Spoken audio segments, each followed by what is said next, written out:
तीन तरह के लोग होते हैं जो रात में नहीं सोते। एक रोगी रात में नहीं सोता। रोगी का मतलब है बीमार इंसान, क्योंकि वो सो नहीं पाता। एक भोगी रात में नहीं सोता। एक सुख खोजने वाला रात में नहीं सोता, क्योंकि उसके कामों के लिए रात मददगार होती है। एक योगी भी रात में नहीं सोता, क्योंकि उसके लिए भी रात बहुत सहायक होती है। आप इनमें से क्या हैं आप तय कर सकती हैं, मैं कुछ नहीं कहूंगा। रात में क्या खास होता है? देखिए, रोशनी।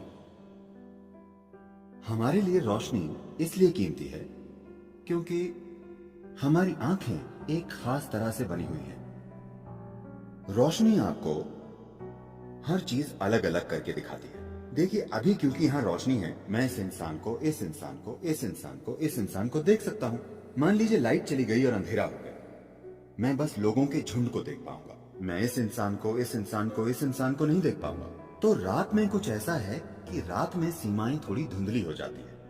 तो योग के लिए, सेक्सुअलिटी के लिए, दोस्ती के लिए, नजदीकियां, पढ़ाई, फोकस, इन सभी चीजों के लिए रात ज्यादा सहायक लगती है, क्योंकि रात में आपके और दूसरे के बीच का अंतर कम हो जाता है। सिर्फ इसलिए क्योंकि हमारी आंखें इस तरह से काम करती हैं, जहां रोशनी ना हो वहां हमारे अनुभव में हर चीज मिलकर एक हो जाती है। तो एक योगी, एक भोगी और एक रोगी, ये तीनों रात का इस्तेमाल करते हैं। आप भी इसका इस्तेमाल कर सकते हैं। इसमें कोई समस्या नहीं है, जब तक कि आप क्लास में सोती ना हो। अगर आप क्लास में नहीं सोती तो ये चलेगा, इसमें कुछ गलत नहीं है। लेकिन आप इसे आजमा कर देखिए। क्या मैं कुछ साझा कर सकता हूं? मैं कुछ ऐसा था। जब मैं सोता था, मेरा स्कूल आमतौर पर सुबह 8:30 का होता था।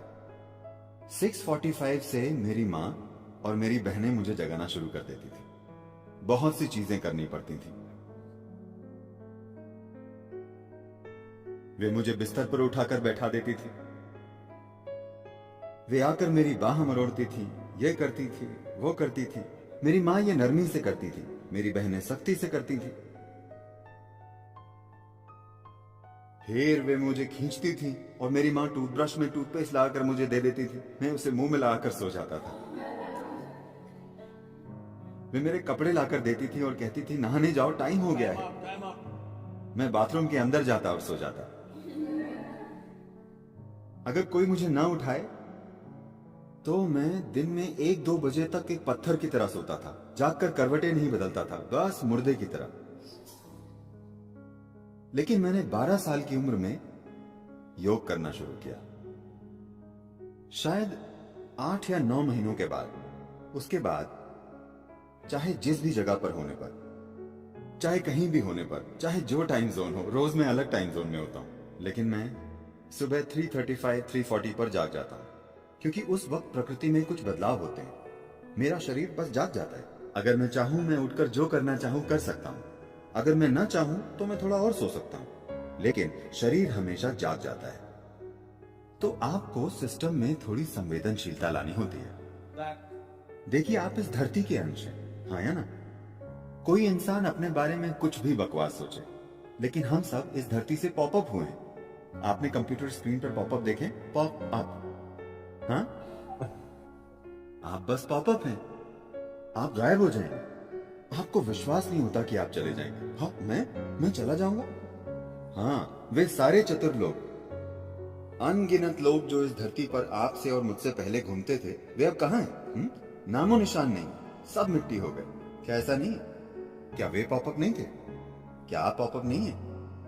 पोप आपको लग सकता है कि आपका जीवन शानदार है, वगैरह वगैरह। जहां तक धरती का सवाल है, वो बस अपनी मिट्टी को रिसाइकल कर रही है।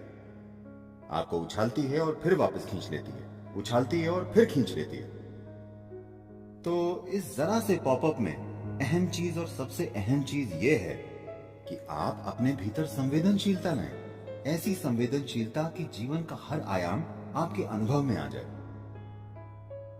इससे पहले कि आप मर जाएं, क्या यह महत्वपूर्ण नहीं है कि आप इस जीवन को हर संभव स्तर पर अनुभव करें, है ना?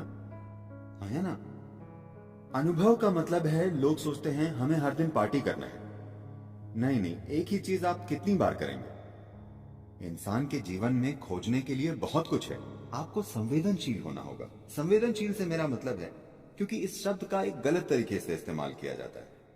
इस मायने में जब लोग कहते हैं अरे वो संवेदनशील है, तो मतलब होता है वो जरा सी बात का बुरा मान जाएगी, है ना?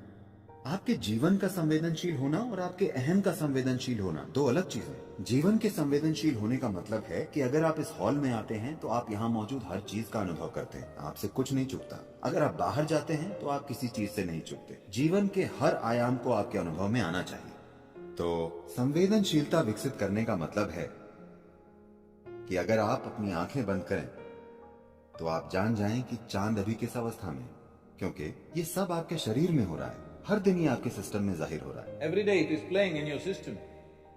Do you see if it's a full moon or a new moon, the entire ocean is coming up? क्या आपने ध्यान दिया है कि अगर पूर्णिमा या अमावस्या हो तो पूरा समुद्र उछलता है, ज्वार भाटा आता है ना?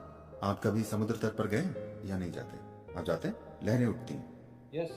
पूरा समुद्र ऊपर उठने की कोशिश कर रहा है। आपके शरीर का 72% पानी है। आपको लगता है कि कुछ नहीं उठता? ये उठता है। सूरज और चंद्रमा की हर स्थिति और कई चीजें जो धरती के साथ हो रही हैं, वो आपके साथ भी हो रही हैं। आपके जीवन को संवेदनशील बनना चाहिए, तभी आप जानेंगे कि आपके जीवन के हर पहलू को कैसे संभालें। संवेदनशील अहम मत बनाइए, अपने सामाजिक पहलू को संवेदनशील मत बनाइए। अगर आपके भीतर का जीवन संवेदनशील बन जाए और इस जीवन के साथ जो हो रहा है, अगर वो एक चीज आप जानते हैं, तो आप देखेंगे कि आपका जीपीएस ऑन हो गया है। तब कोई समस्या नहीं होगी, आप कभी खोएंगे नहीं। इससे कोई फर्क नहीं पड़ता कि कौन क्या कहता है, आप कैसे हालात में पहुंच गए हैं, आप कभी भटकेंगे नहीं, क्योंकि आपका जीवन संवेदनशील है। इस जीवन की बस यही जरूरत है कि इसे एक जीवन के रूप में संवेदनशील बनना है। अभी हमने एक ऐसा मनोवैज्ञानिक ढांचा विकसित कर लिया है जिसका जीवन से कोई लेना देना नहीं है। इसका थोड़ा सरोकार सामाजिक पहलू से है, पर जीवन से कोई लेना देना नहीं।